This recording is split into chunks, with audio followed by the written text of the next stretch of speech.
Mətbuatın verdiği xəbərlər, paylaşdığı məlumatlardan belə qənaətə gəlmək olur ki, sanki Qarabağ erası bitdi.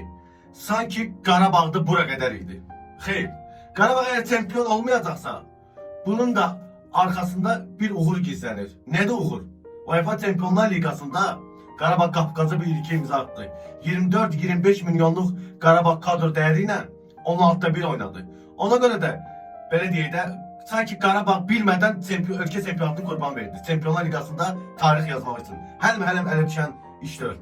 Və gördüyünüz bu foto Asif Əsgərov paylaşıb. Paylaşımda görsənir və bir mesaj verir ki mətbuata. Biz komanda daxilində bizdə hər şey öz qaydasındadır. Məşqçilər korpusu və Qarabağ rəhbərliyi bir bağlılığı var və biz çox xoşbəxtik. Üzümüzə gələn mövsüm isə daha da iddialı olacaq. İnşallah ki bu belədir. Bu foto danışan fotodur.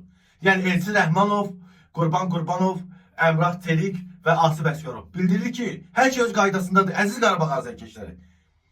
Sadəcə səbirli olmaq lazımdır. Keçən ilə baxanda bu il 5 milyon manat daha da transfer pul artıq ayrıldı. Hətta 3 milyon manat da gözləmədədir. Yəni lazım olsa 3 milyon manat da artıq əlavə olunacaq. Bir balaca səbirli olun. Hər kəsi şoka salacaq transferlər edəcək Qarabağ klubu. Mən də sizlər kimi Qarabağ azərkeşiyəm. Səbirli olun, görəcəksiniz Qarabağ nələr edir. Qarabağ erası bitsə, Azərbaycan futbolunun erası bitər. Ona görə də deyilənlərə inanmayın. Gözləyin, gözünüzlə şahid olun, sonra qərara gəlin.